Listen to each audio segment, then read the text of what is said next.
I eventually did. I made him cry. Like, eventually he cried. Nice. Yeah, so check. Nice. Fuck yeah, nice. Fuck yeah. Fuck yes. Finally. God damn it. I've been waiting for him to cry. Yes. Shit.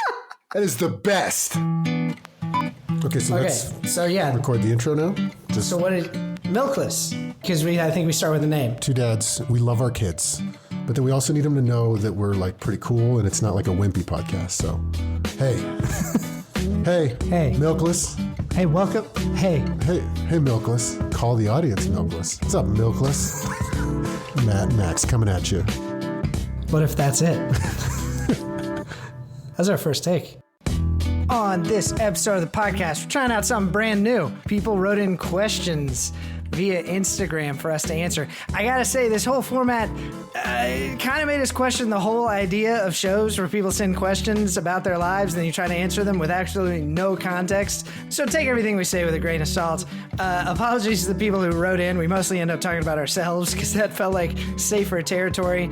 But I'm probably not selling the whole thing very well. So let me just say this. We're joined by our good friend of the show, coming back, the wise, the sage, the very calm Samuel Iceman Stolper. And just hearing his take on all this stuff is worth the price of admission. So here we go.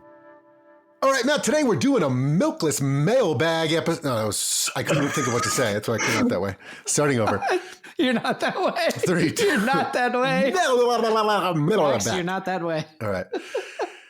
All right, Matt, today we're doing a Milkless Mailbag, first of its kind. We got Sam Stolper back with us today. Recurring character. Yeah, recurring character. We put this out on the social media on Instagram and asked people what is something that they wish could change in their household. We're just going to dive right in. We don't have any studies to round us out. It's dangerous to do it unrounded, but we're going to dive in. Yeah, we're diving in. It's pointy and square. Here we go. This is 88. She says, can't agree on getting a cleaning lady, pregnant with number 2, and the house is only going to be dirtier now. Have you guys gone through this? Because this is something that I'll start here. Something we strongly believed in was I always thought every time you have another kid, you got to do something to make your life easier.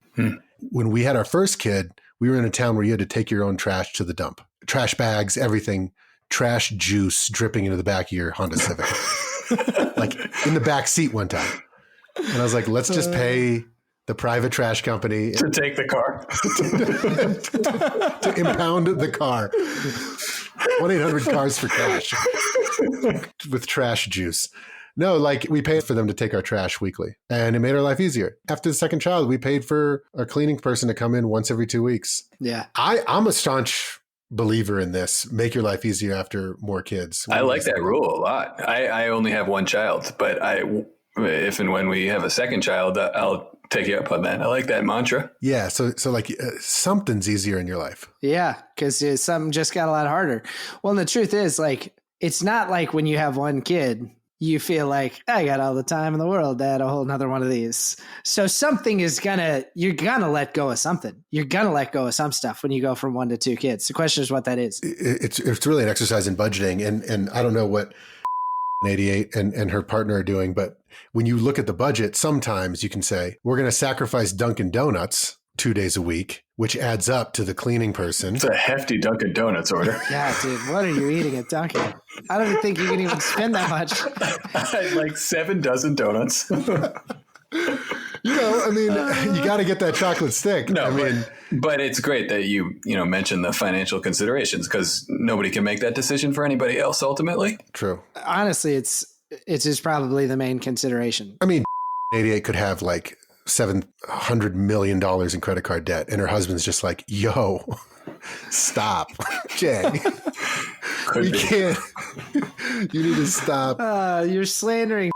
Maybe she's worth $700 million, but she just grew up, salt of the earth. And she's like, I don't think I can have a cleaning lady around this mansion. I feel like I got to take care of it myself. We don't know anything about so it's hard to advise her. Seems like a pretty normal mailbag that we've started with. Is this how mailbags usually go? We just kind of theorize about the person. What's your fucking deal? I got another one. This is from _Mish. Husband not doing housework / cleaning up after himself. I mean, we've talked about this a little bit on the spousal scorekeeping episode. One, Mr. Mish, step up a little bit. I was that guy. I was the slobbiest of all. Matt, I don't even know if you can even comment on this. You're just as neat as your partner, right? I say. I should ask her. Okay. I should record it, but that's how I feel. Yeah. You guys are both neat. Sam, what's your neatness factor between you and your spouse? Sometimes we have jokes about how I'm like off the charts neat, but it's not necessarily like 100% correlated with clean. It's just like I've rearranged shit so that it looks, so that the feng shui is nice. But so the neatness factor is high. Do you sweep? Maybe that's where the clean deviates from the neat. Yeah. Dude, I have the neat clean distinction. I am neat more than clean. And I think my wife is clean more than neat. Yeah, same. I'm neither. But if there's an issue, like someone's coming over tomorrow, we have people coming over Friday night. We call it the tornado. I'm like, yo, babe, relax. She's all stressed out. She can't straighten up. It takes 6 hours, but then it's spick and span and it's neat. I can just go straight neat. It's called a tornado. But then that's how junk drawers are born. As far as how to like actually have that conversation, yeah, it's hard not knowing what the relationship's like. And who knows? I mean, like maybe he's working 2 doubles. Here we are theorizing about the thing again. But I think like really what this is about is like, do both people feel like they're putting an equal amount of themselves into making the family work? It's hard for me to imagine like just allowing myself to really get my ass kicked by my wife in terms of like carrying the load of our family. But some guys really kind of seem able to do that. I wonder like what is the way, how do you approach that conversation with somebody for whom it's not the instinct? I can be proxy for Mr. Mish. Yeah. And I've had to really work at it because I do it mainly out of like that I really have conversations with my partner and want to understand her and how I'm bumming her out. But like, to be honest, like I can live in, you guys, squalor. Sam, did you see my sophomore dorm room? Like I remember. You can live in absolute squalor. Like there was one time my brother is a bigger slob than me. And we woke up hungover and I was in my bed and he was on the futon and I'm like, you hungry? Because we woke up at noon. I reach under the bed. I grab a plastic bowl that had a fork stuck to it with beefaroni residue. I don't know how old. I knew it was there though. Cracked a can of beefaroni between my bed and the wall. Very resourceful. Still in the bed, put it in there, throw it in the microwave. And then I ate it. And even he was like, yo, I don't think I can eat that.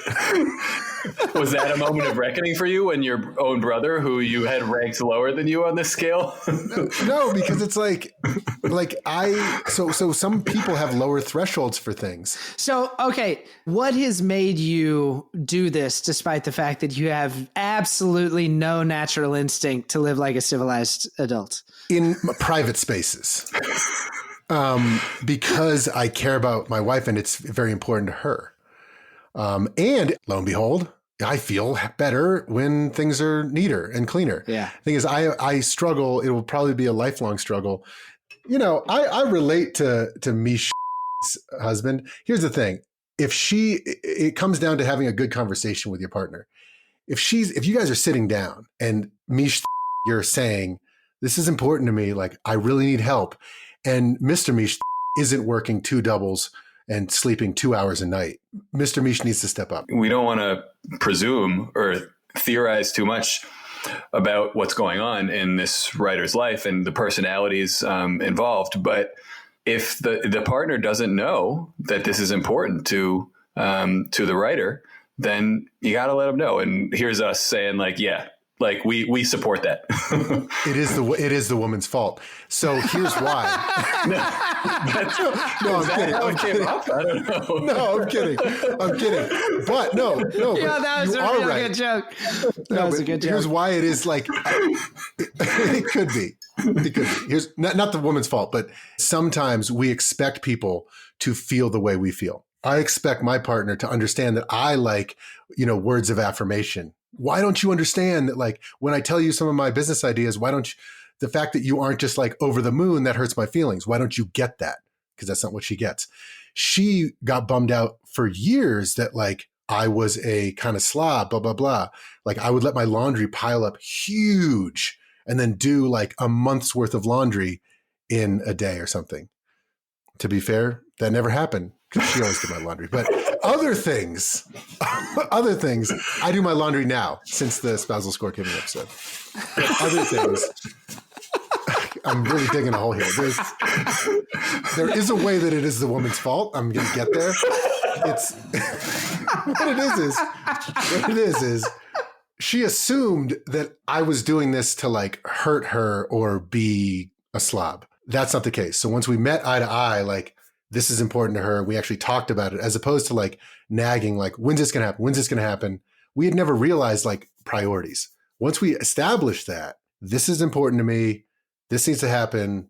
We need to start working on some of these things is how I started to, it used to be like in our 20s, it was wild. If you tell your partner, like, this is important to me, and then you can really articulate why, and they hear that, and then they don't change their behavior, it's like you got a bunch of other things to work on too. But yeah, I mean, I think making that clear, and you're right, like you miss things that don't bother you. But the flip side of that is I just can't like watch my wife like up working and I'm just fucking sitting there.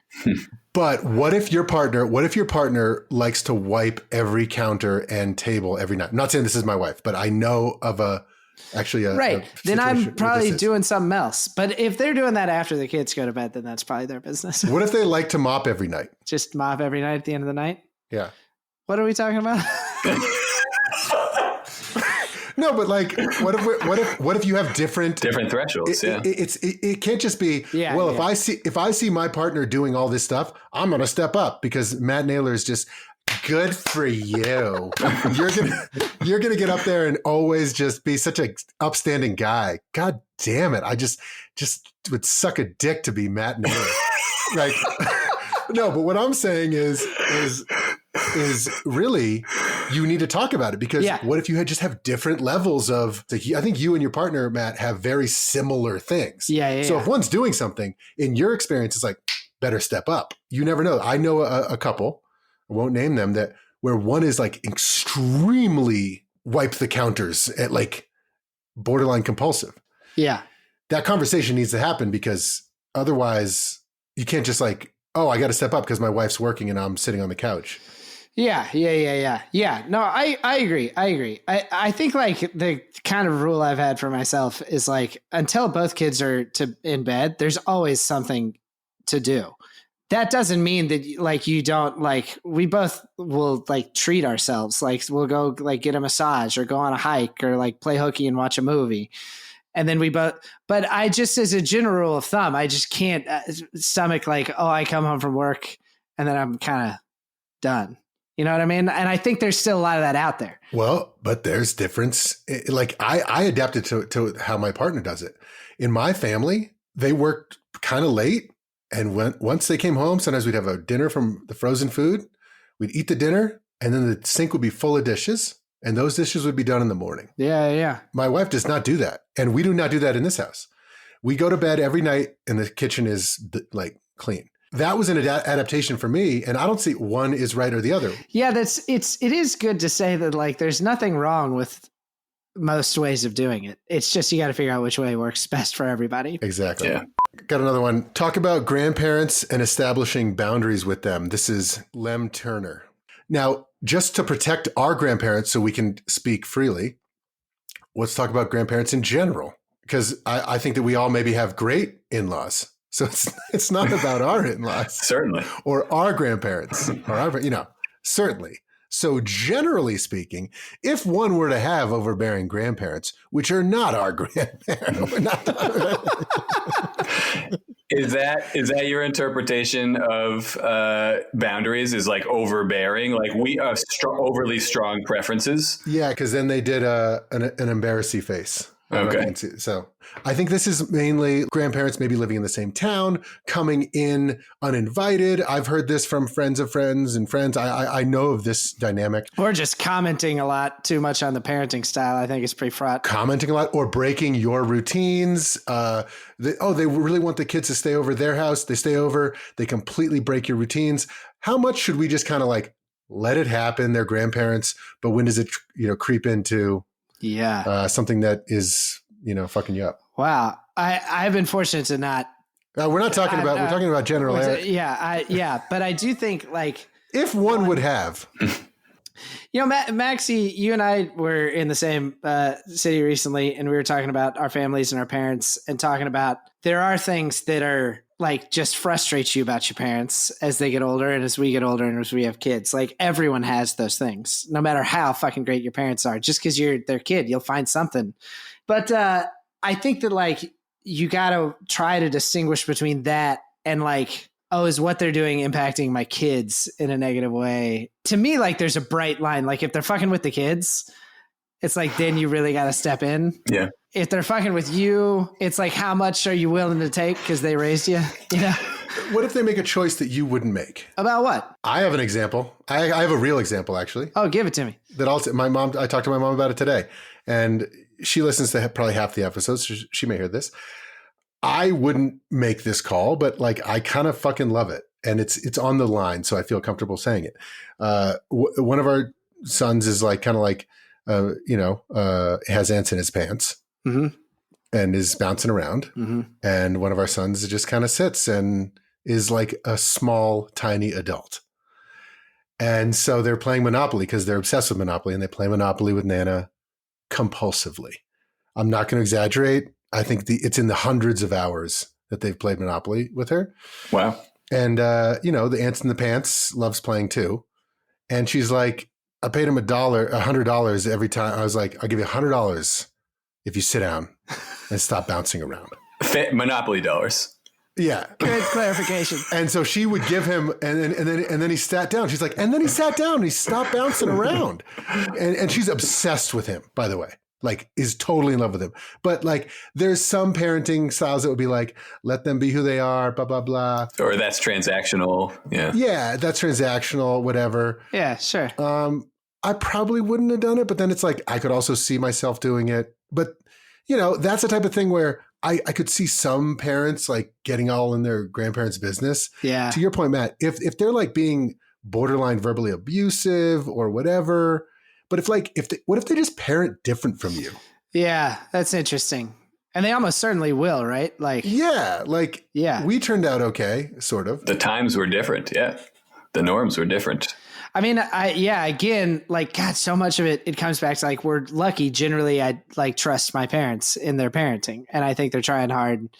I can't imagine how hard it would be to deal with grandparents that were like really overbearing. I mean, I definitely have people in my life who have had that experience, and mostly they just don't see them very often.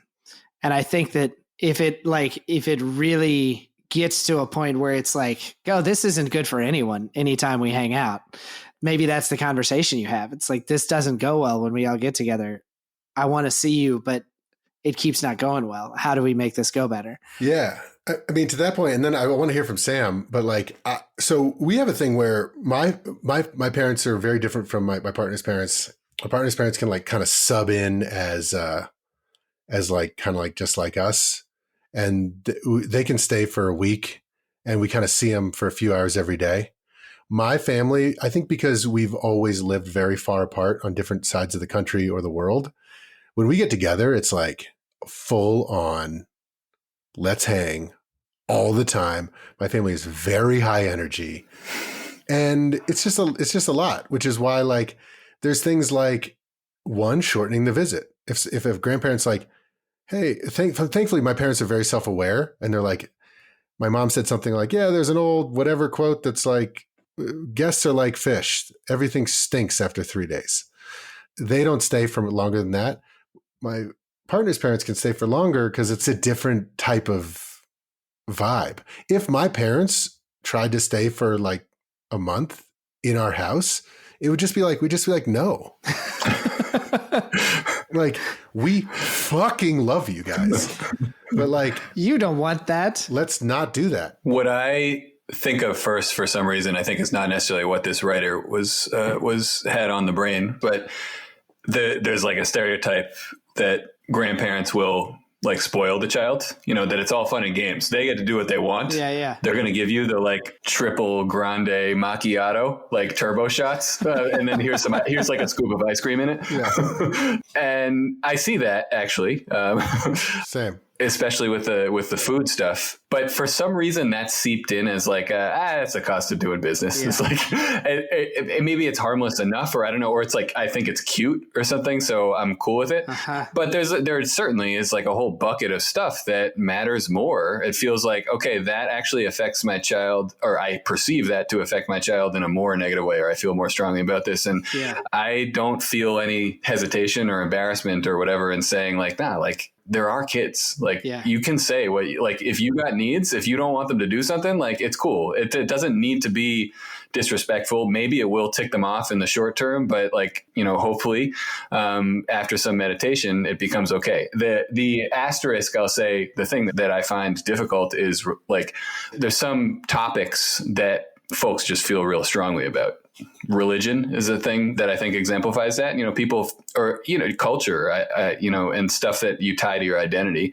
And then it's really, far from trivial to figure out how to broach that subject. There's other stuff where you're like, I in the future, I'd like for you to try to stick to that nap time. I think that's best for this kid's routine or whatever. That's easier. But some stuff is really held close to the heart, and that gets harder. It doesn't mean you shouldn't talk about it. It just means it's harder to talk about it. Yeah, I think it's really like nailing down with your partner what is actually important. And we actually weirdly, not to give away our shit to my parents and the in-laws, is like my wife and I have a meeting before every interaction, like, Max, like, don't be mean to your mom.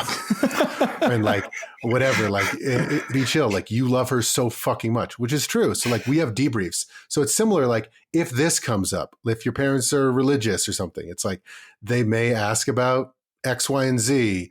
Having those kind of preloaded, I think, is good to know, like, what are your hard lines? Are you going to like let the naps fly? What do you guys want to fight on? Or not fight on, that's the wrong word. What do you guys like actually want? What hill do you want to die on? No, wait, no.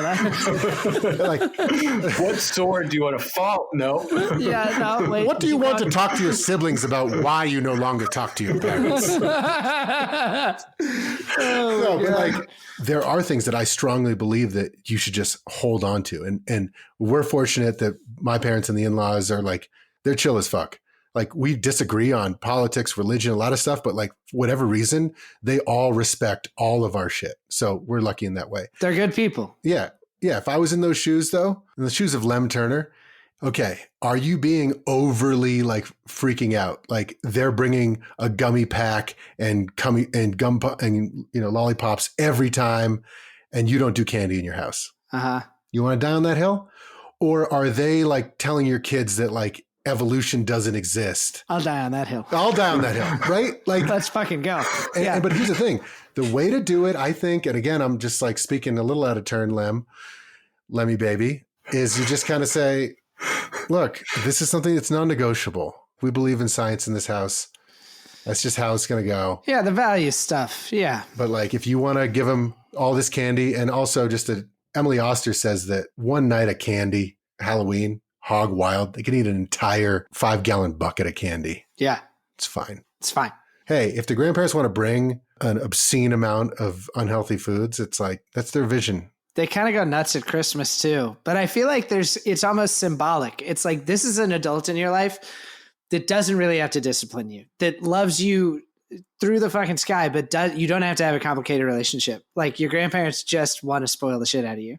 And I think that's I'm kind of on board. Yeah. Last thing I was thinking, Sam, as you were talking, and you did make the point that like, it's your kid. And I do think that is maybe something that's hard for people, but like, when you have young kids, you're an adult and those are your kids. So you get to talk to your parents as an adult.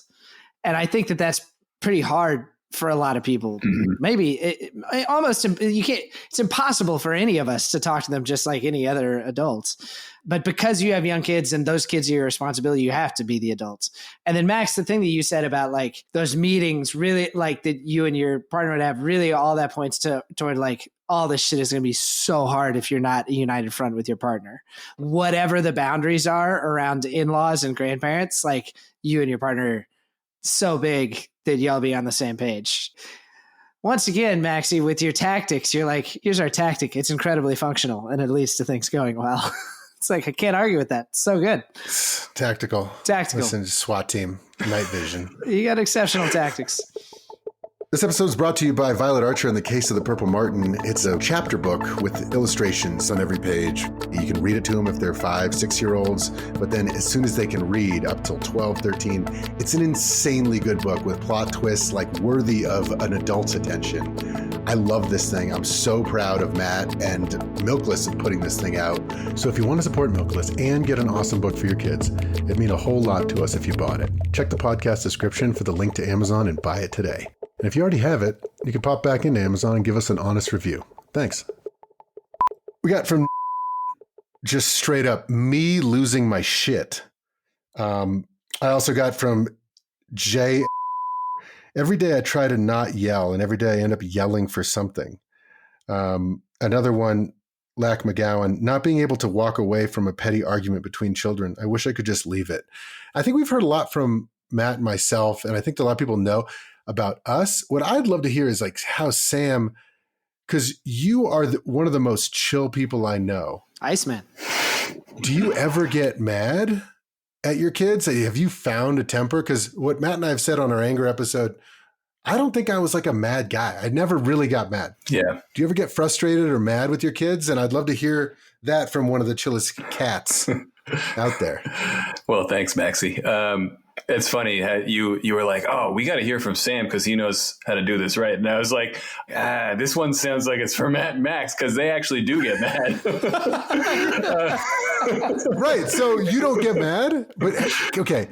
Can you, as a smart guy, third person yourself a little bit? Like, yeah, you know, when the kid is being irrational and won't do the bedtime, and they're pushing up against something, you're trying to do the bedtime, you want to watch a show, you want to go somewhere. How do you, when that time constraint pushes, do you feel a little anger or hotness in your belly, like bubble up and you dissipate? Or yeah, I would love to hear it from you first, and then we'll see what Matt and I have to say.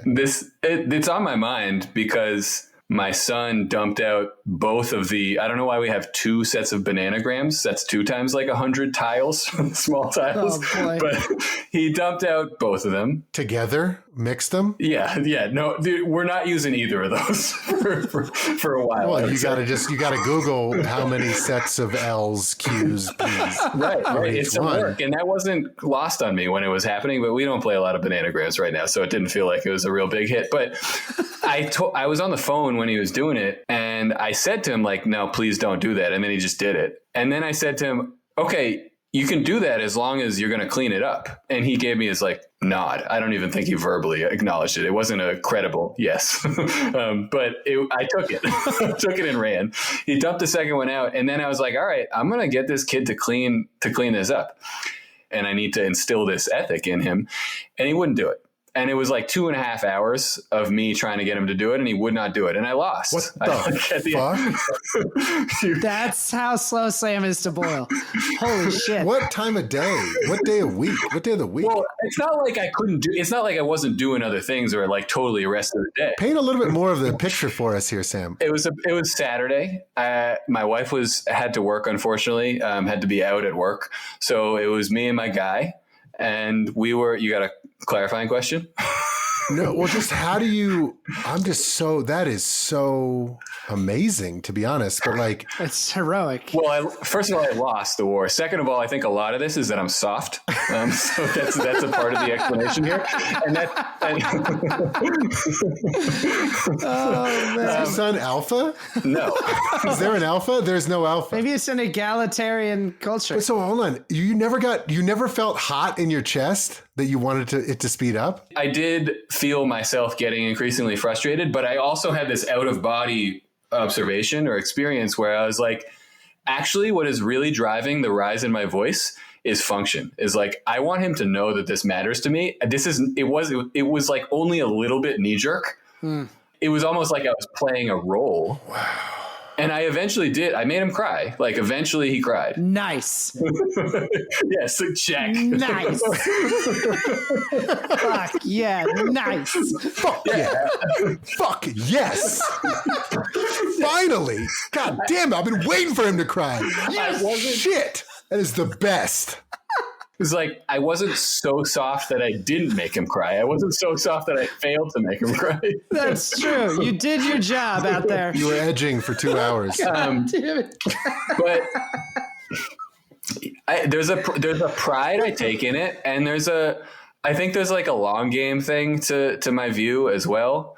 And I also feel suited to the task somehow. I don't know. Like, okay, I suggested that we might go to a park together. There was like several outings. We were never going to do all of them. I had too big an eye. We did 0 of them because of that. But what if he tried to run away? Did you stop him physically? Good question, because there's a thing I was trying to, I feel like I went through a few different stages or strategies, but I wasn't particularly physical with him. There were moments where I kind of like prevented him from running away, but I wasn't like, you are going to sit here and do this right now, and I'm not going to let you leave until you do this. I made the choice of like, ultimately he is going to have to move his hands and decide that he is going to pick these pieces up. I tried to go. Like, how would you talk to him? How would you talk to him if he's like, I don't want to? No.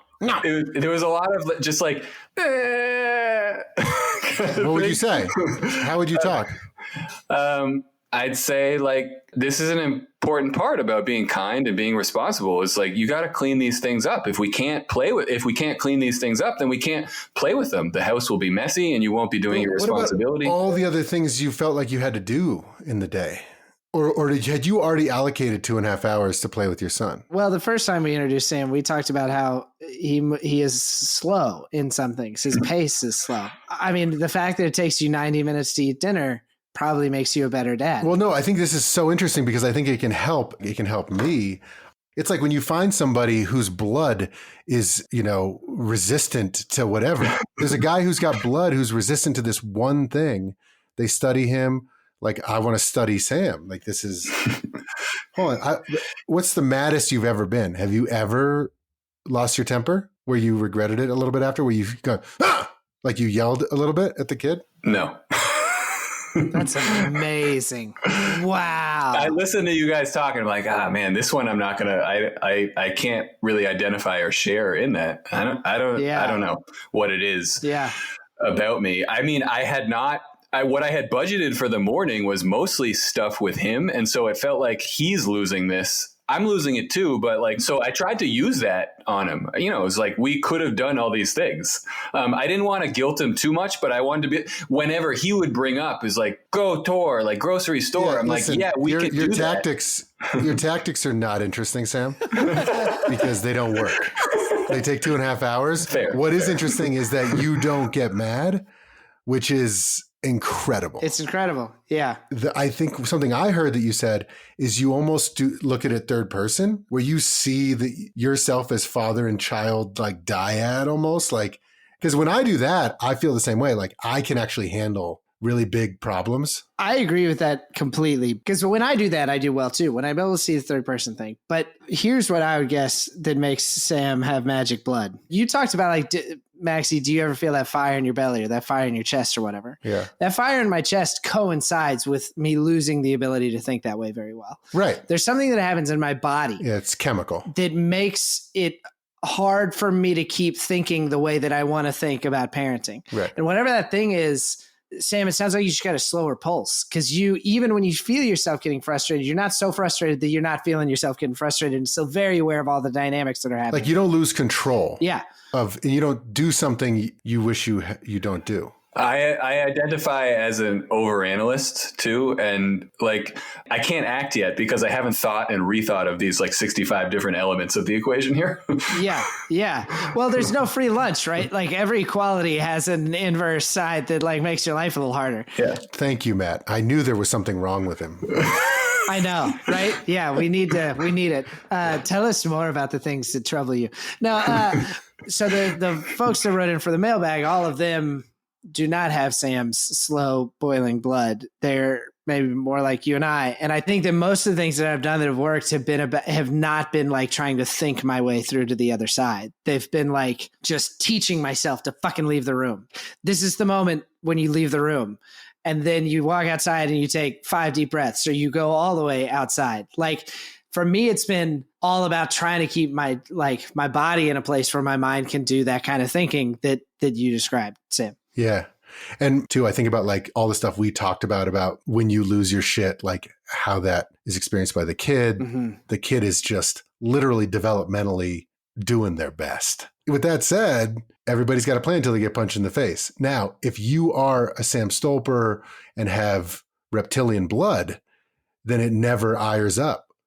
I can be like Sam a lot, but then when it comes, but to your point, Matt, if you can try to identify that and like train yourself, basically. Yeah. Like a fucking dog. And dude, you said something that it was cool because I was kind of forming the same thought in my head. And then you said it perfectly. If you can almost have as a mantra with your kids, like they're doing the best they can, that can maybe check you up a little bit. Because when I get pissed at my kid, I'm like, they're being a little fucking shit to me. And it's like, no, they're doing the best they can all the time. Yeah. I teach for a living. I teach college students, and they get up to things that you could take personally, or you could take as like they're trying to take advantage of me or something. But I just feel like I've been taught by the world that that's like not usually what's going on. Usually there's something else going on. And let me try to figure out what that is, and we'll address that. And maybe also observationally, it just feels like impulsive reaction in hard situations doesn't work so well often. I am remarkably untrained at improvisation and acting in the moment. I've like detrained, I've devolved. Yeah. Like you put me, you make me act on the spot and I freeze up. I don't know what to do, but I'm very well trained in thinking it through. Yeah, you're an academic. Yeah. But that's also interesting because a lot of times in that heightened, intense zone, when you're doing hot yoga with your kids, basically like the temperature's up, it's 104 degrees.